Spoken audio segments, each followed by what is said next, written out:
friend. Welcome back to another episode of the Happy Whole You podcast. I'm so glad that you are here. And today I have my co-host, Miss Heather Laganelli, with me. Whoop, whoop. All right, Heather, you take it from here. I love that you are starting off with "Hi, friend." Oh, yeah. Love that.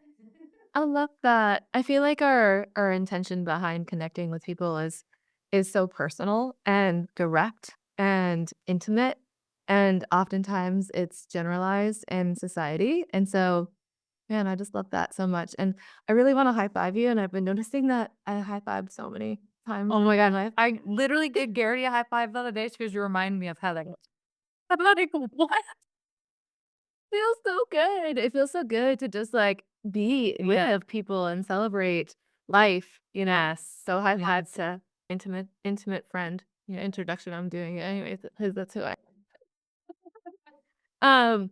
So today I really wanted to chat with you about your journey and where you're at with your speaking and motivational side of your career. And we were talking about it a couple of weeks ago because I think sometimes what happens in our lives with our businesses and our families and our friends and all the things that we do, we kind of forget like how it started. And I Yeah. thought it might be cool to just unpack a little bit about like what's happening in your life around your speaking engagements so that we could start off with that grassroots foundation because you've been doing this for a long time.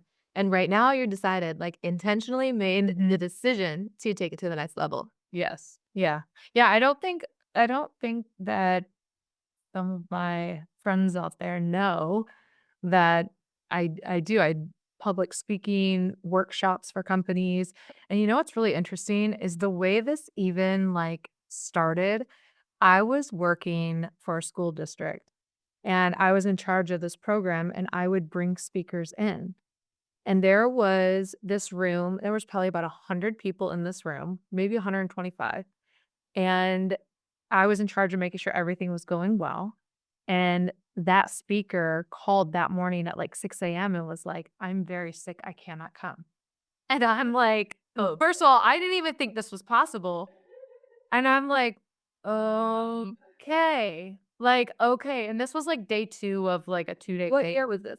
Oh man, this was probably 20 2015, 2016. And 10 years ago ish. Yeah. Oh gosh, that feels I weird. know, I know, Yeah. I know. So I was like, I'm gonna just do this because I had kind of like on the side started like working on some things and because I'm a teacher to my core. And I was like, okay, I pulled up this thing that I had been working on and this whole room, and it was actually for bus drivers. Hmm. And it was just all about like health, well-being, your mindset. And I was really working on myself back then. And I just remember getting up and talking, and then I was so nervous at first, like my heart was beating so fast, my arm, I was sweating. I was like, oh, I was like a mess.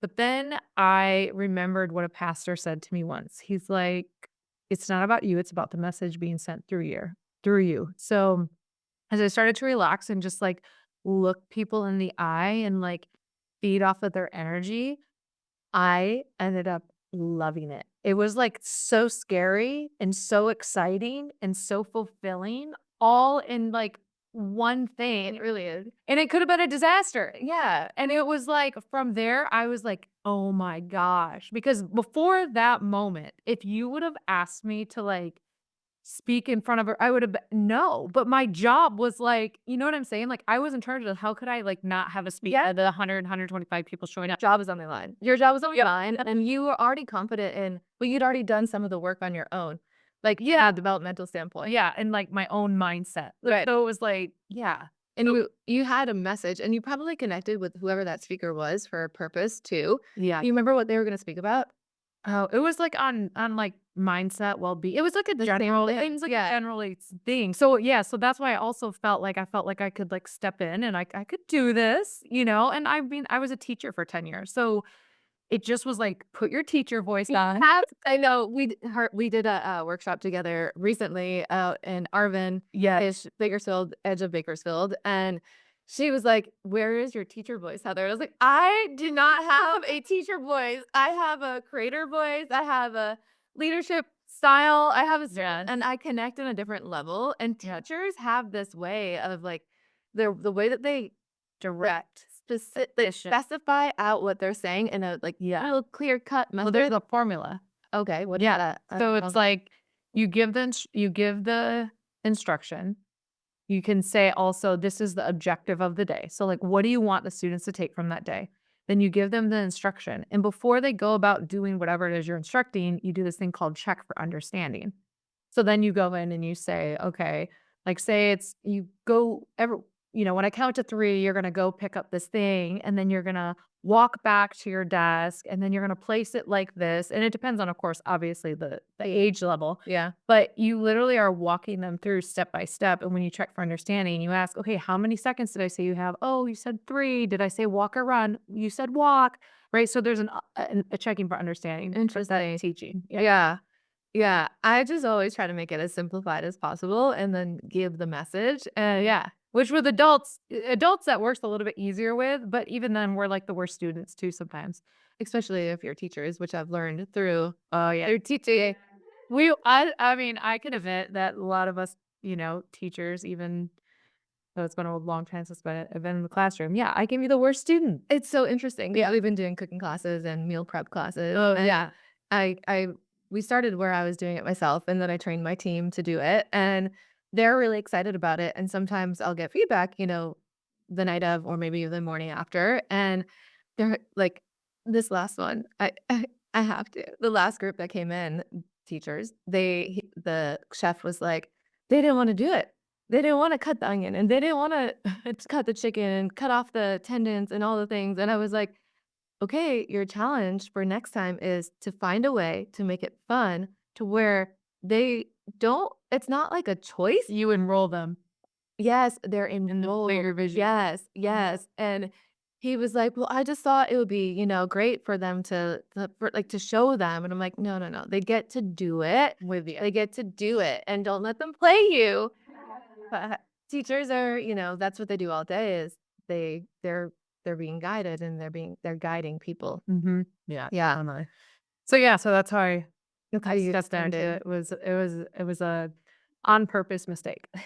And then from there And then from there, I started going to more live events and really listening to other speakers and like looking at the art that there is and how people would move on stage and their tone of voice and started listening to more motivational things and started creating my own workshops and just trainings and things like that. So it's really cool because it's like I get to just take the knowledge that I have and that I've learned and share it with other people. over the course of the last 10 years, this is something that you focused on. Mhm. Who are some of the people that you found to be motivating to you that have inspired you along this journey?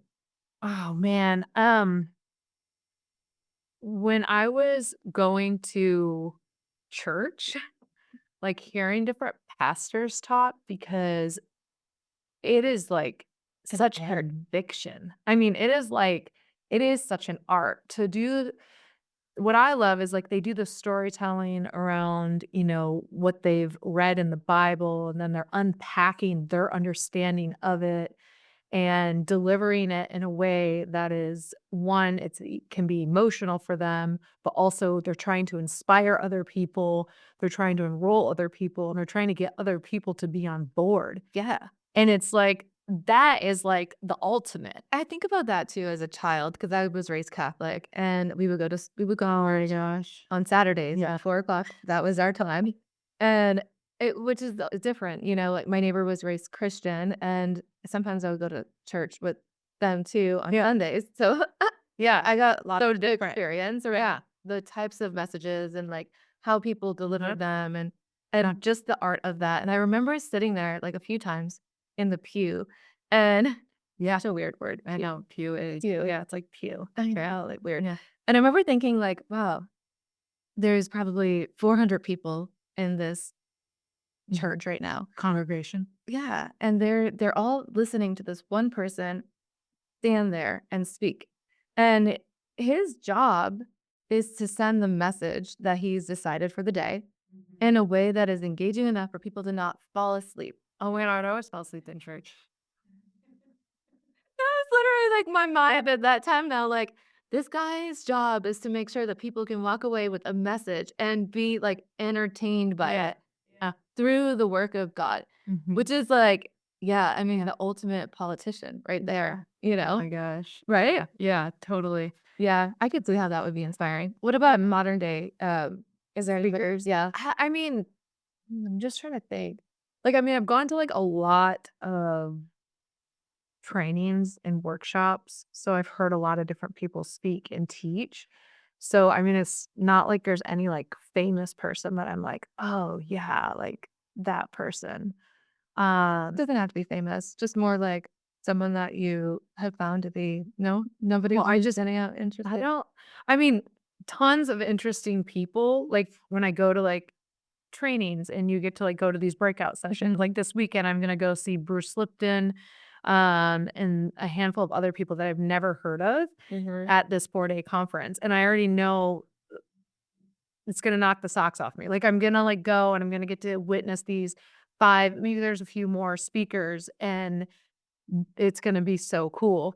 So, it's just, like, all these different conferences I've gone to over the years, I've just there's always, like, people that I'm just like, "Wow." Just, like, taking nuggets. Yeah. Do you notice, like, when, like, somebody is doing like, I love listening to Simon Sinek because Oh, yeah, okay, I like okay, yeah, like, yeah. there's people that I can think of, yeah, I've seen him live. It's like so I'm when you're asking this question, I'm thinking, like, in person. no, just in general, like, Yeah, because I feel like the way that he delivers messages is so so good. yes, it's Yeah. so good. Yeah, storytelling and, his practicality, and then the science behind why things work, and then Mhm. connecting all the dots. I feel like Yeah. there's, like, 4 or 5 different elements that come into Yeah. play when I think Yes. about what makes for a good Yeah. or speaking Yeah. speech. Yeah. That's the word. Yeah, like, Jess Eskram, I just did a 10-week class with her, and she's an international speaker, and, I heard her speak about 7 years ago here in Bakersfield, California, and I was like, "Okay." Like, I loved how she had, like, this whole story, and at the end of every story, there was a lesson, and I thought, "Wow, that's really neat." And then you have, like, speakers that are, like, super motivational, that are just, like, giving, like, tons of quotes and, like, things to do and mindset shifts and aren't giving you as much of the storyline, which, for me, because you and I are very different in that, like, I'm a very, like, direct communicator, so I like to give me the nuggets really quick, but I can appreciate a good story if I'm being patient enough and I have time to hear it. Yeah. But, like, the ending is, like, what I love, and I know, like, you have this art of, like, "Wait, what about this? Let's talk about that, and, oh, what does this mean?" And, like, hey, you want the whole experience and the whole story, you know? So I think also it's like, with different speakers, there's, like, this art and this symphony that they do in their own unique way that is really, really cool. And I think from, like, a consumer perspective, like, when I think about how I consume information and then how Mhm. I move through my day to day, managing scenarios and people and job sites and different things that Yeah. I know are happening around us. I think about my style and it's most oftentimes I'm like to the point. Like I am like a very like transparent, direct Yeah. communicator when it comes to the day to day. And then when I think about what sticks, like what sticks with me, what resonates, I think about songs and how songs kind of like are used to like make an impact and in a Because it position. makes you feel. Yet feeling Feeling, that's um, what it is. I'm reading this book right now that is fascinating. It's called How to Not Think or something like that. Let me just double check it really quick. Okay, yeah. It's don't believe everything you think. And bring us back to the surface. Yeah. Oh my god. Way to break free from our thinking is to relax our minds and trust that our natural inner wisdom will guide us back to clarity and peace. It's so fascinating. Natural wisdom, It's like, not innate. But the programming. he goes through this like series of how thoughts and thinking are different Mhm. and like what evokes a thought and releasing the thinking part and how we feel like when we're really happy, like when you're really happy, like what are you thinking? Yeah. Nothing, really. Nothing. Yeah. Nothing. You're not But thinking and yeah. that you're just feeling and you're being with and you're being present. And so I feel like when I think about how we navigate through life, it's not it's not easy or even reflexive for people to like break down a story or use a story as like a learning or a lesson or a teaching moment. It takes a little bit more intention. And Mhm. I think that that's what makes the impact. And so for us to be able to step away from that like busied m- routine, the go, go, go Mhm. mindset to like really make that, it's almost like with kids, how we could tell a kid not to do something. Your kids specifically come to mind, or we could like figure out a way for them to like be like make an impression on their mind. Mhm. Yeah. And anytime that we take that extra like 2 or 3 minutes to make the impression, those are the things that last. Yeah. Well, the impression anytime you make someone have an emotion with a thought, it cements it in way stronger, right? So the more emotion you can get, the more biochemicals are being produced in the body, which makes it cement in a stronger neural pathway for that. So it'll stick more. And that in itself, I'm also reading Mel Robbins' book right now, Let Them. And I like to feel how I feel and choose a book. Like I'll have like 2 or 3 books that I'm reading at Yeah. the same Yeah. time. Same. Yeah. Wait, And what am I reading right now? All right. I pulled open some other new books as well. she was just talking though this morning when I was listening to her. She was saying that our emotions that come in, like based on science. I forgot the breakdown of the way that she described it, but like basically it takes 6 seconds for us to to take the emotion, process the emotion. It's 6 seconds or something like that. Mhm. And it takes 90 seconds for us to be able to like be free of it.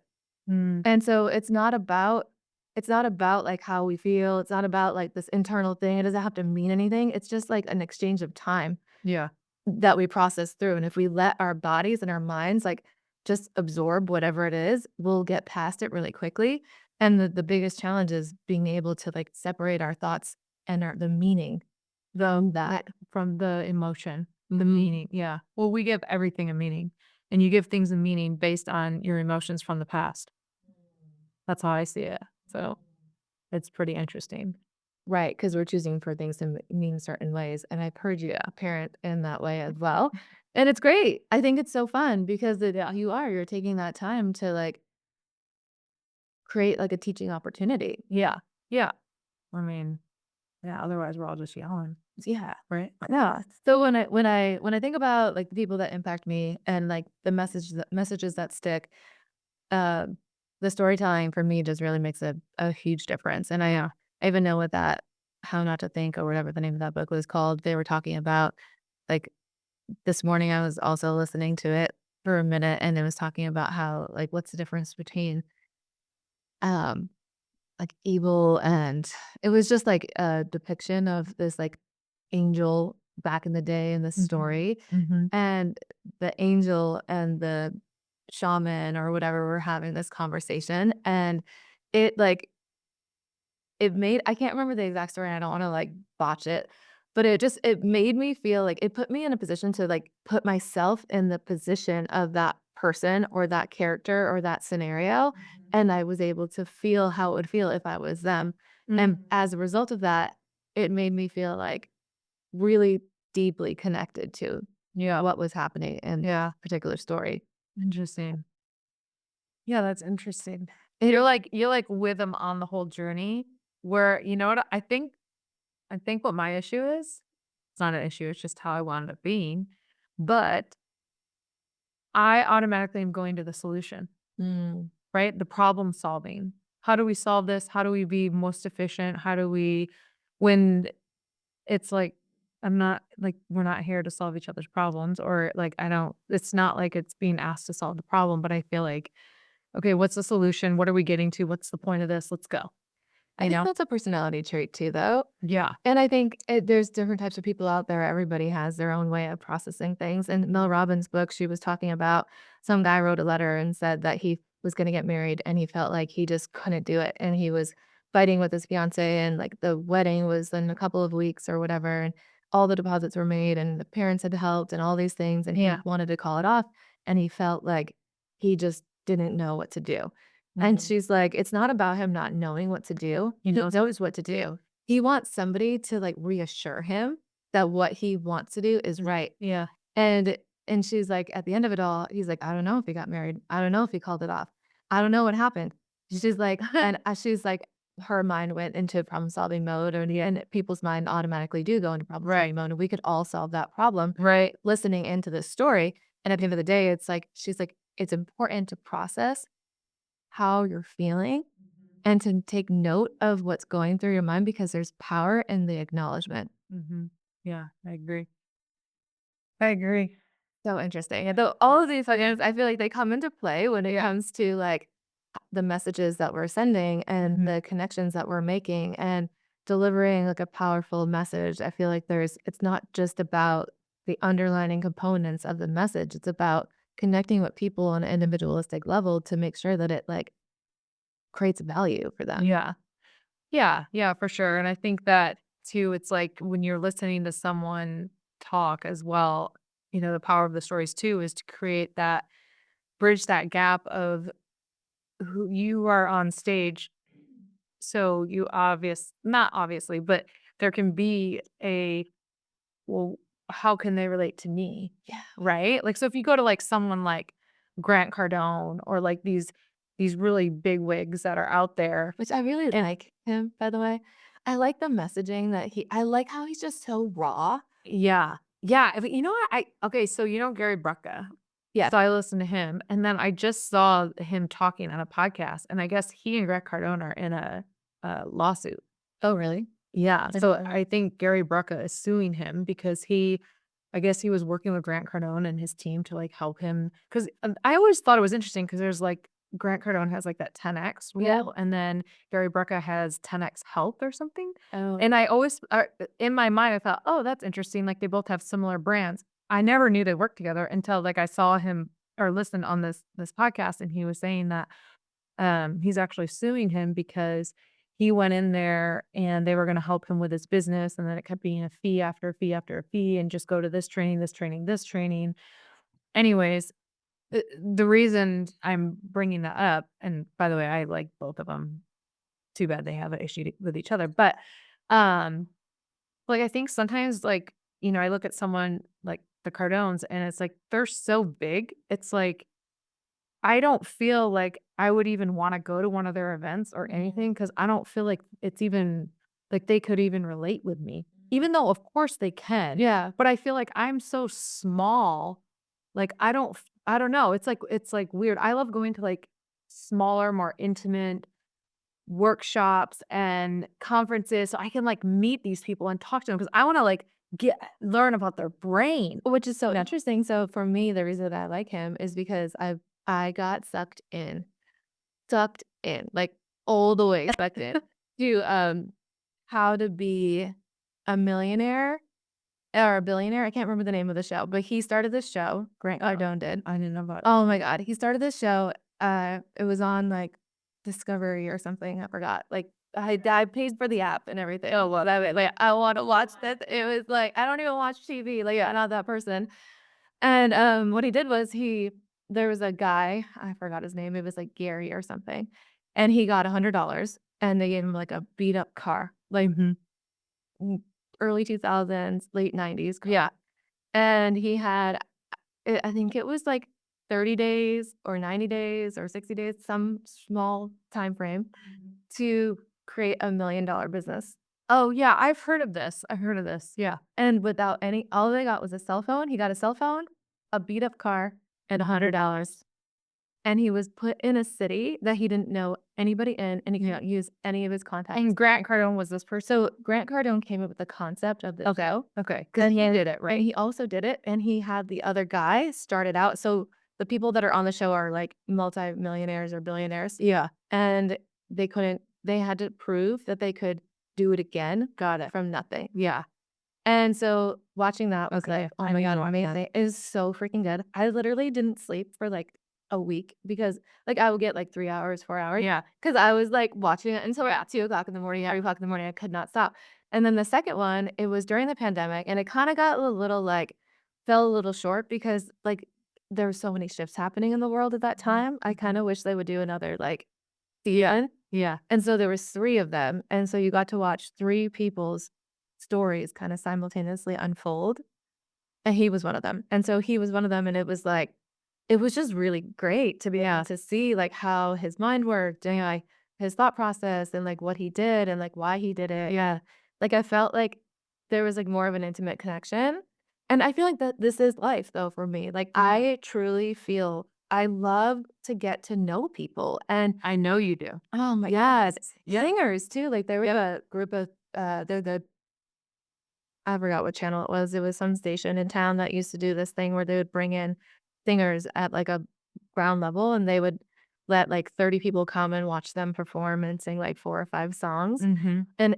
and they had, like, a little couch, and you sit on the couch, or they do it at the Fox, and it was invitation only, or you could win a ticket. And I had a friend that was EJ, he was a DJ.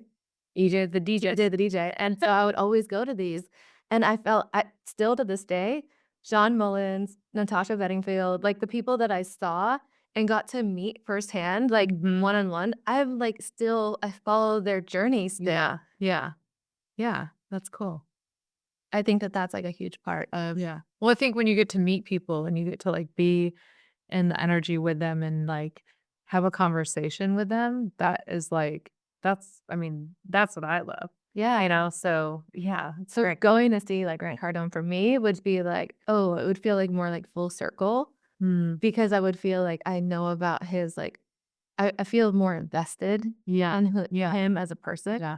than just anybody else, Yeah. I gotcha. I gotcha. which I think is there's something to be said about that. Yeah. I mean, I'm good to watch it from afar. Yeah. And even if I watch it from afar, like, he's so big, to go into a big room with thousands of people, and I don't need to do it live. That's the other thing about me. I don't like even, like, I concerts. was gonna ask I'm like sports, like, what about a sporting event? I mean, even a sporting event, I'm like, I wanna be on the court or I really Really? not there at all. Like, I don't even like to watch I can sit at a bar. You can. Right. I've witnessed that Yeah, I can many a sit time. there, and if there's, like, basketball on the TV or volleyball, I can, like, sit there and watch it. Like, cause when I'm doing that, I don't really care who wins.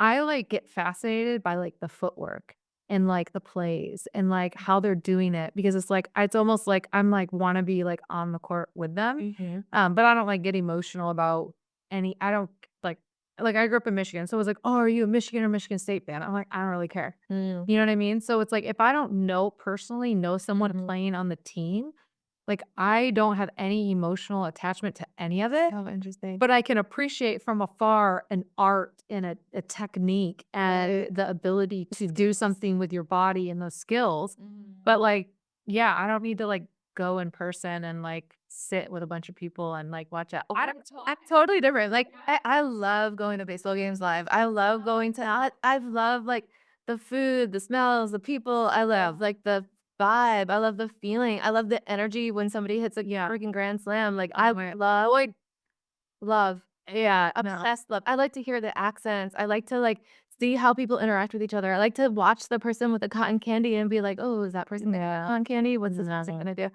No, I love to be with the people I'm there with. It's like experience that together and like feel connected because we're both like in this space doing the same thing, Yeah. all for the same Well, reason. I mean, I get that far, but, like, again, if I don't know anyone on the court or coaching, I'm like, I don't know. Like, my best friend Caroline, her husband, coaches a professional hockey team, so I went, we brought the kids, like, it was so much fun because I was invested in wanting the team to win because I knew how it was gonna make her husband feel and how it was gonna make her feel and their kids seeing their dad win. Like, that, I'm like, "Heck yeah," but if I don't I'm just like, I don't know. I guess I could put that energy out to watch a game and be like, "Oh, they have kids," or "They have" Oh, you know what I mean? Like, trying to get at it that way, but I feel, like, so disconnected that I'm like that I don't get emotional about any of it. right. Yeah. So when you're working on like delivering a message, like I feel like all of these components kind of come into play, Yeah. because it's like there's so many different types of people out there. Yeah.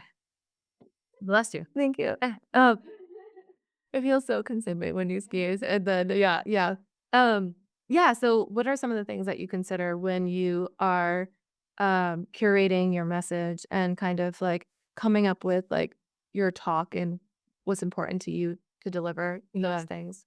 Well, first, I always wanna, like, know who's gonna be in the audience. Like, what organization, who's gonna be in the audience, and I wanna try to find some commonality with that group. So, I feel like one of the best things for me is like I've tried so many different things. Like I invest in real estate. So if I'm talking to real estate agents or brokers, I can relate, I have some commonality on some level.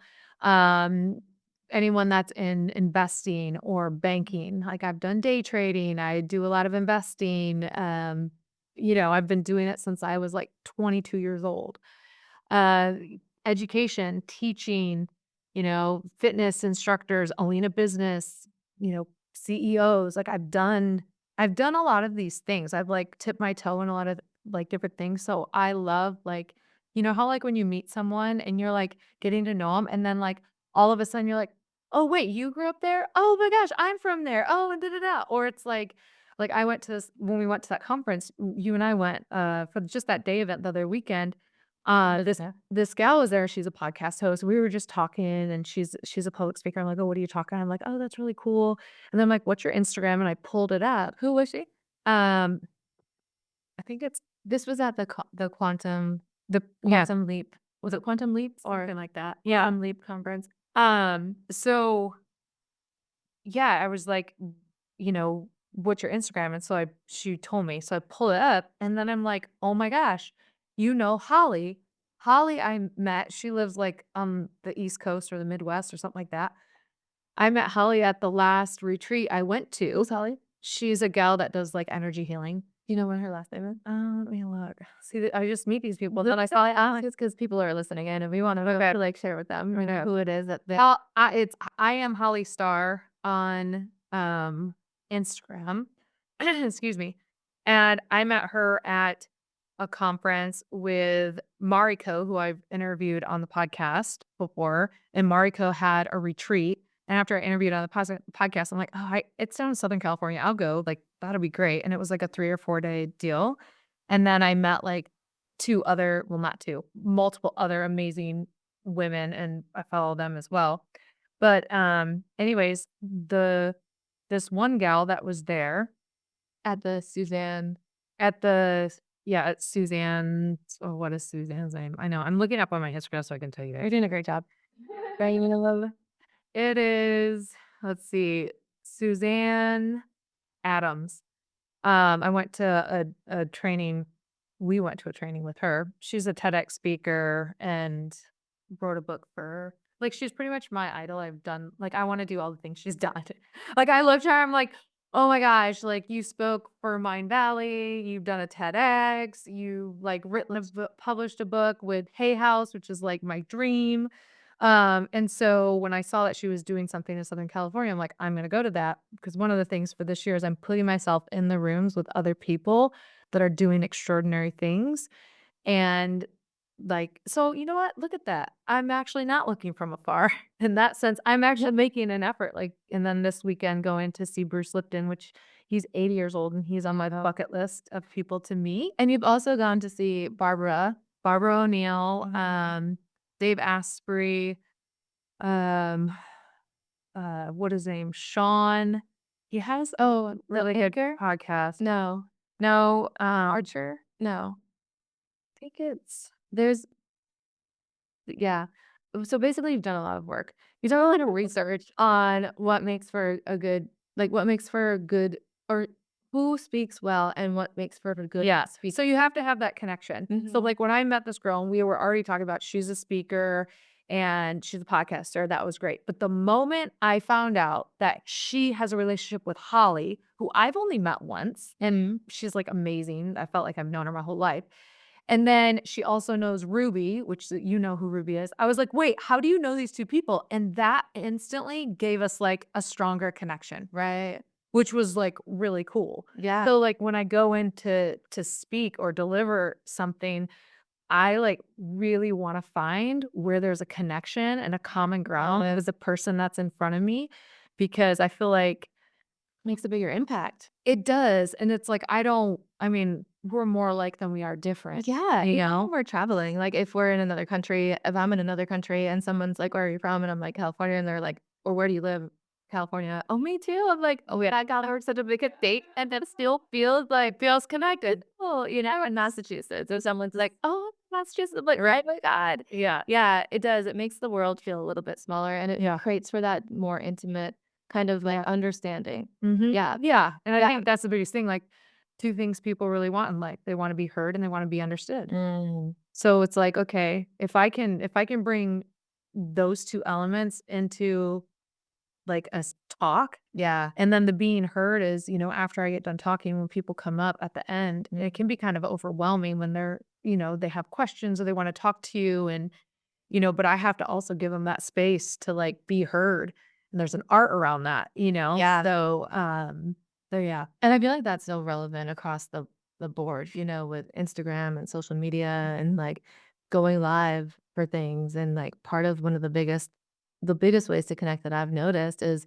to respond for people to be seen Yeah. and heard Yeah. in those settings. It almost makes it 10 times more impactful. Yeah. Oh, yeah. Well, like, when people send me messages, like, I immediately respond. Yeah. Like, I love it. Now that the Happy Whole You Instagram, people will send messages and my girls are responding to them, but sometimes I try to, like, get in there and, like, say, "Hey, it's Dr. Anna Marie," like, because I want them. Personalize it. Yeah. Yeah, because so many people, it's like they have somebody else, you know, filtering it and Monitoring. monitored. Yeah, yeah. So it's like, I've actually I've looked into working with a few people and like one in terms of my speaking, I actually messaged this person and they had like an assistant message me back on Instagram and I was like, "Oh, okay, whatever."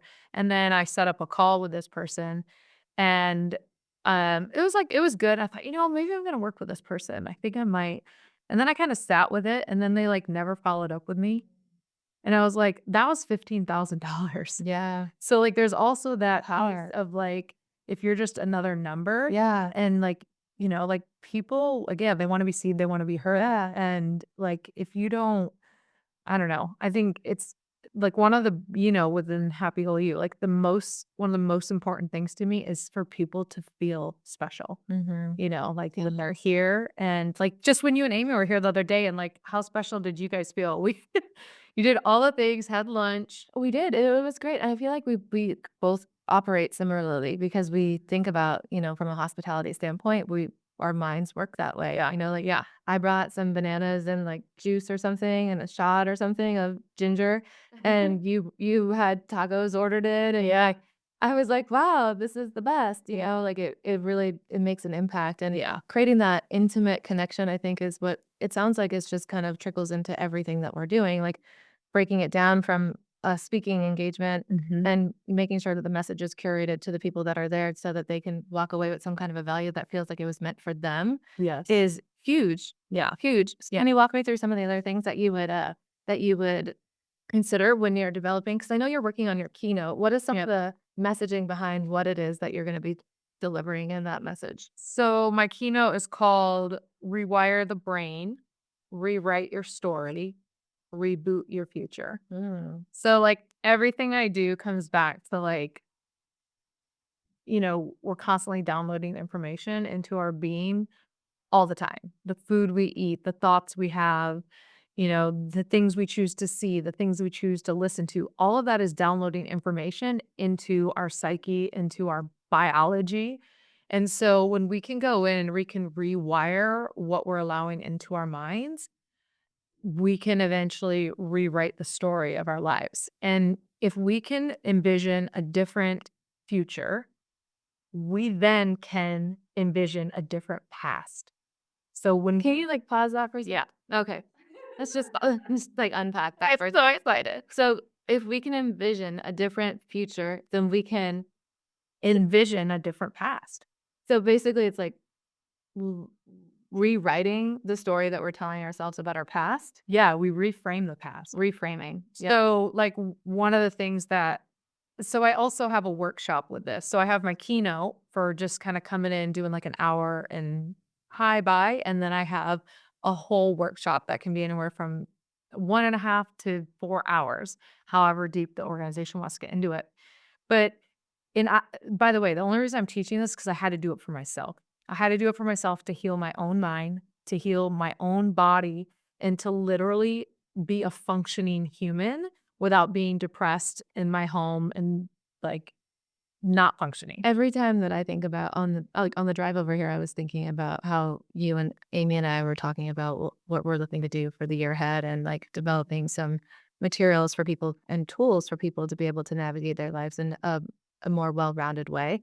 And when I think about like the knowledge that we each bring to the table, it all stems back to how we've navigated our lives. And it all is about like the journey that we've taken and why we've taken that. And even I was like thinking about your journey and I've read your book, uh, Stop bullying Stop yourself. Bullying Yourself. I was like, Like, Whaley, what is oh, Stop Bullying Yourself. And I feel like I've gotten to know a little bit more of your story on an intimate Mhm. level through that book and through your words. Mhm. And I feel like through academics, through your athletic ventures that you've taken, like so many different paths that you've gone down with basketball and volleyball and running and competitively running. I feel like there's so many things that you've learned to endure and to overcome, along your journey. And I think that that's why, when you take all that into account and then your kids and your family and you're moving away from home and being in a different state and like there's so much that goes into it. This isn't just like something that you've learned overnight. This is like Yeah. 25 years of like diving deep. Yeah. Yeah, no, thank you for recognizing that, and you're absolutely right, and it's I don't know why I was chosen to do all these things, you know what I'm saying? Like, I don't know, like, sometimes it's like, oh, it would just be easier to just, like, go to work every day and just be happy and just like I mean, I am happy. But you know what I'm saying? Like, I do. there's a sense of me, like when I wrote Stop Bullying Yourself, the reason I wrote it is because we all have this voice inside our minds that push us to an extent that is good, right? It pushes us to be better. You can do this, like keep going. But then you also have that inner bully voice that says it's never good enough. Keep trying. Nobody's going to listen to you. Keep trying. You're never going to be good enough. That's not available to you. People don't like you. Like, who do you think you are? And that was the voice that I had to learn to say, absolutely not. I get to, if I can program this one voice, I can reprogram the other voice. And it's like that voice, that inner bully is like a child. The more attention you give it for bad behavior, the stronger and louder that bad behavior is going to be. So I had a choice in my early 20s when I was on multiple pharmaceutical drugs and not happy, and it was like, which way do I wanna go? Mhm. And there was probably like a handful of times in my life that I've been at that crossroads where it has felt so much harder to do the healing thing, to do what I feel like is the right thing because it's almost like sometimes it's easier to just be the victim because then you don't have to do all the work to get yourself out of it, Well, it's right? easier to not show up and like when I look at Grant Cardone and the things that he's doing and Dave Portnoy and the people that are out there that are literally just like speaking their minds and doing it at all costs and not being succumbing to fear of what and Mhm. judgment and what other Yeah. people will think of them. Like all of those people are like they're choosing a path that's less taken. They're Mhm. choosing a path that is impactful because it's like and it is harder. It's way harder Yeah. to no, look at yourself and figure out what it is that you could do differently. It's way harder to be vulnerable and go on a live on TV or on a Pod Instagram or wherever and like Yeah. yeah, speak our truths. And Yeah. at the end of the day, like there's so much value to that because then we're taking this human connection element into our lives. We're inviting other people into our worlds Mhm. and we're doing it at the expense of like our vulnerability. Yeah. Expensive judgment and all of it. Yeah. Yeah, but I think it does get easier when you, like, are living authentically and living in your truth and knowing who you are. So, like, it's easier for me to show up and be have a stronger voice and to be bigger and to step on bigger stages without feeling like I'm gonna die inside because I'm Yeah. scared. I mean, yeah, it's definitely that scare has I've switched it to excitement. Right. Like this is the power that we get to step into when, we have a message that can change people's lives because it's like, I know if my life could be changed from wanting to not be alive and not wanting to be here to being the person I am today and having 2 children that are amazing. I mean, if I would have taken my life in my early 20s, I would not have my children. Right. I would not be sitting here today. I would not be helping the people that I know I was sent here to help. Do you feel like, so you say you know you were sent here to help. Like, how did you discover your purpose? And what is your purpose? What do you think your purpose is? So I think my purpose is to show up in a way to help people heal. Like everybody has the ability to heal and to be happy and feel whole and feel complete.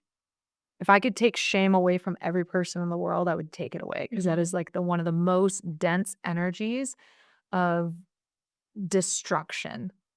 And I've felt a lot of shame in my life, Mm. a lot of shame. And so it's like And it comes in so many ways, so many so many forms. Like when you were talking earlier about how you were your upbringing and like the way that you thought about things and bullying your inner bully. Like different. I never had that in my life. I never had that feeling of like I'm not enough or like people don't like me or whatever. Yeah. I never really felt that. What I always felt though, often felt, I would say, instead of always, what I often felt was that I was too like my parents thought that I was having too much fun.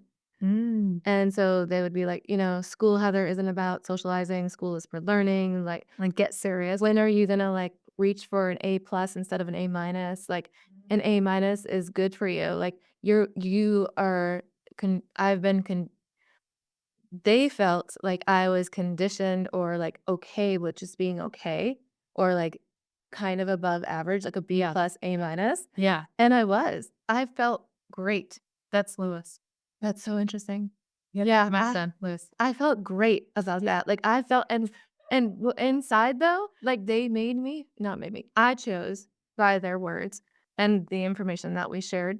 I chose to make that mean that like that was wrong and then that wasn't okay and that was like abnormal Yeah. to not want more. Yeah. And I was content.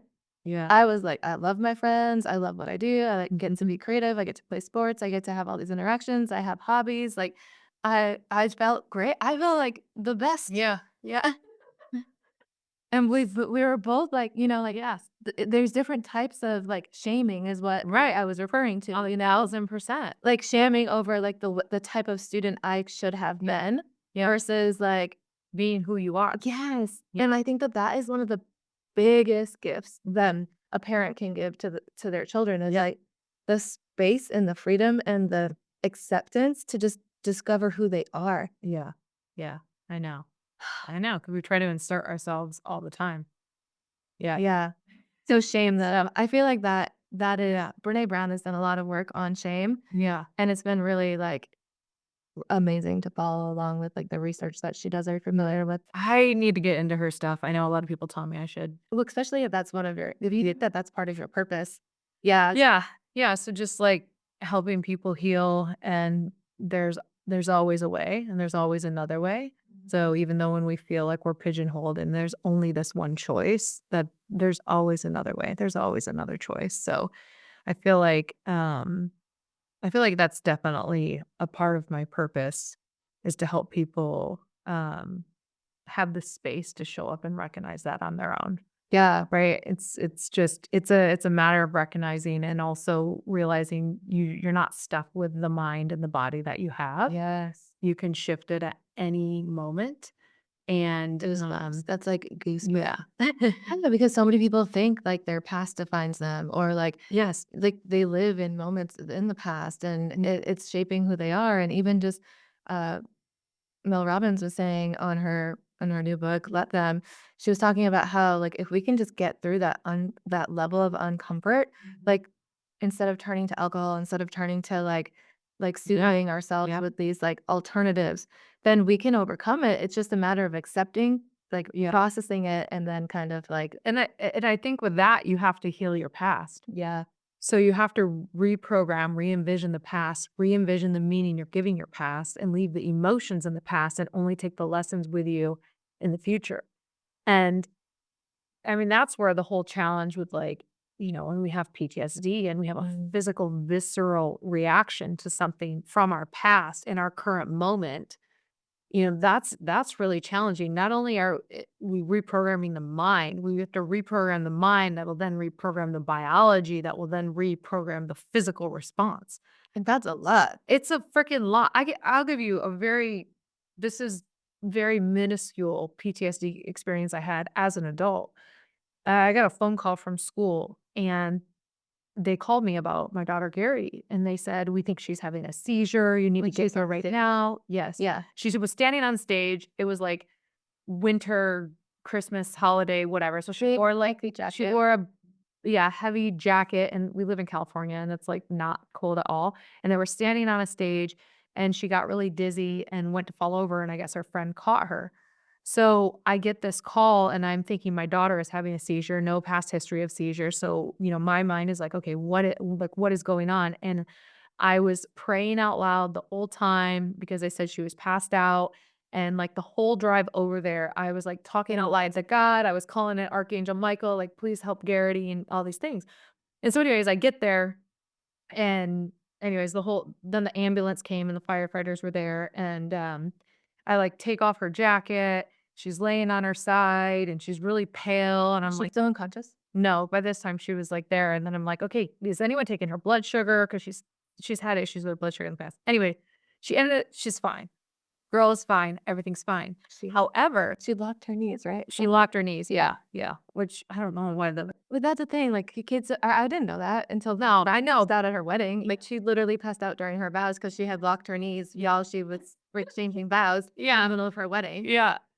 So anyways, I realized the next few times I got calls from the school and I'd see the school calling me, I was having that physical reaction of being scared. Mhm. So I had to, anytime the school calls me, it's like, oh, everything is fine, love and light. And I have to like tell myself that because I had so many chemicals going on in my body of fear and worry around her with looking at that phone number calling me and knowing the school is calling me. I created a strong neural connection in my brain that the school calling me means this chemical response must happen. Mhm.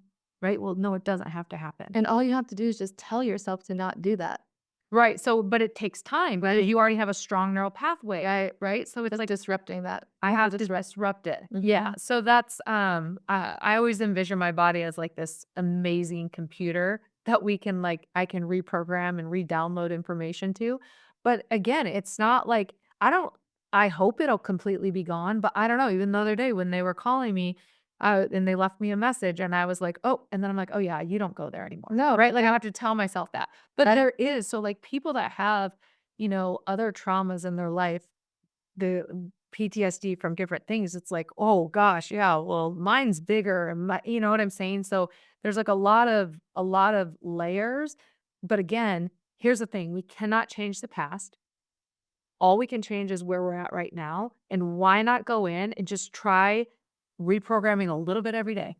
And the power of that is so big because even in this moment right now, I'm cold. And when I get cold, my body starts to like kind of like shake, like I shiver, it's normal. I feel my hands. Oh, yeah. I know, I'm cold. And so what I notice will happen is I'll like internally like kind of like brace myself a little bit. Mhm. And then I can feel like not my heart, but like almost like my chest kind of like Quivering? quivering. Yeah.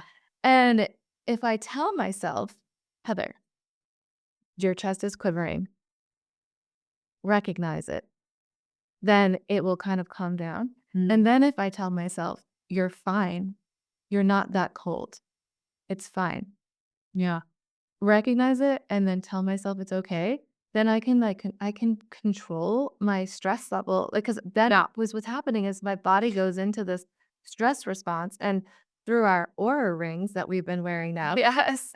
we're able to track that. And so I track when I feel that way. Mhm. And it really just comes down to a mental shift. Yeah. Well, I mean, isn't it Wim Hof who literally like heats his body and he gets in like the most coldest temperatures and he can be in them for like crazy amounts of time that most people would have hypothermia, but he uses his mind to heat his body. Yes. I mean, it's like if we can like close our eyes and then we envision ourselves cutting a lemon on the cutting board, we cut it in half and then we cut it in a quarter And we take that quarter and we bring it up to our nose and we smell it. Then we're bringing it close to our lips, that lemon. Then we open our mouth and we bite down on that lemon. Like my mouth. Oh, that the bitterness. Like, I know, like my mouth started, my saliva started to kick in.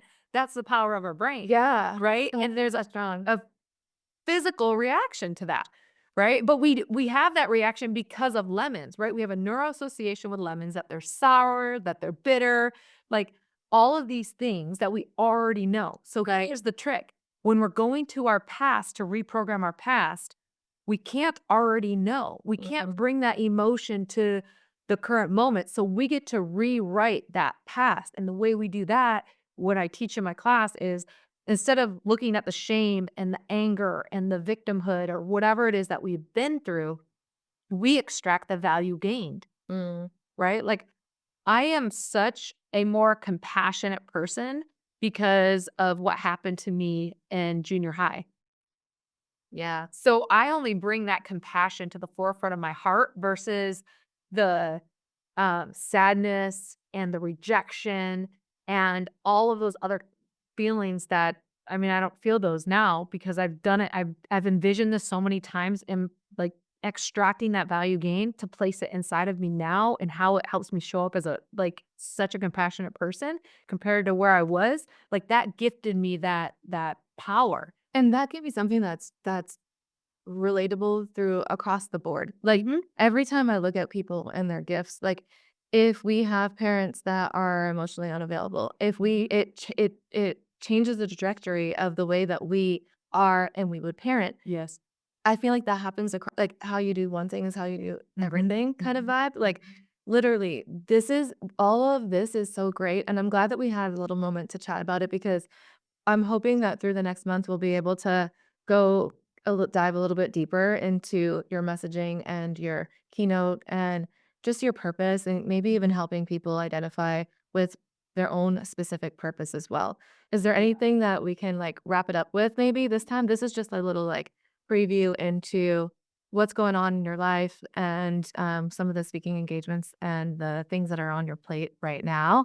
Is there anything that you want to wrap up around purpose or shame? Oof. Yeah, I think, in terms of purpose, it's like our purpose isn't us convincing ourselves of anything in the moment. It's a knowing that we have. So a lot of times we'll have something that's been calling us a knowing, but we try to like convince ourselves that, oh, I can't do this, or oh, this won't work out, or I have this. And so it's really just getting in alignment and going to that knowing of who you are and stepping into that because it's a really powerful place to be. And yeah, your mind's going to try to make sense of like so many things to tell you, sometimes not to, because again, that mind, the mind we have, is usually programmed from the past. And remember, we have to reprogram and re-envision our past so we can step into who we are because it'll get in the way with us living our purpose. And I think too, like the power of affirmations. I know that a lot of people kind of think like guys specifically, like when one of my team members came in here to do a scan with you, I asked him how it went, and he was like, "She's like froofy, and she gave me all this froofy stuff. And she wants me to read this affirmation," and I was like, "Are you gonna do it?" And he was like, "I'm gonna do some of the things she said. I don't think I can get behind the affirmation." And it was interesting because yesterday I took an art class, and when I took that art class, there was a message written on the table that I was working on, and it says, "I believe something wonderful is going to happen to me today, tomorrow." And I was like, "Interesting. What does that mean?" And I tried to find who wrote it. And yeah, I went and found, and it was Brandon, boyfriend of the person that was leading the workshop, and they do this thing together. It's called Ask Artists Seeking Knowledge, where they meet once a month and they teach people different things. And he was telling me that his girlfriend always tells him that if he believes something can happen, it will, and we get to look for the things that are good instead of looking for the things that are bad. And so he used to think it was like kind of out there. And so he actually wrote this because he started to see the benefits of Yeah. using the power of those affirmations Yeah. to his benefit. Well, our words and our thoughts carry vibrational frequencies and it'll put it out in the world, and those very things will come back to us. So, we're saying affirmations of love and light and compassion and forgiveness and understanding. We will have more love, light, compassion, forgiveness, and understanding showing up in our lives.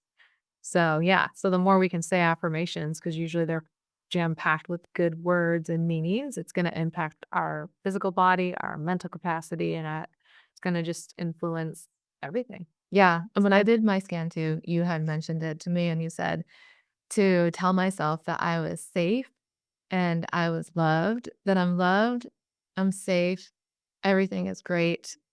And All is well. yeah, yeah, Mm. interesting. And so I have that in the back of my mind and I kind of just like remind myself from Yeah. time to time and I feel a difference. Yes.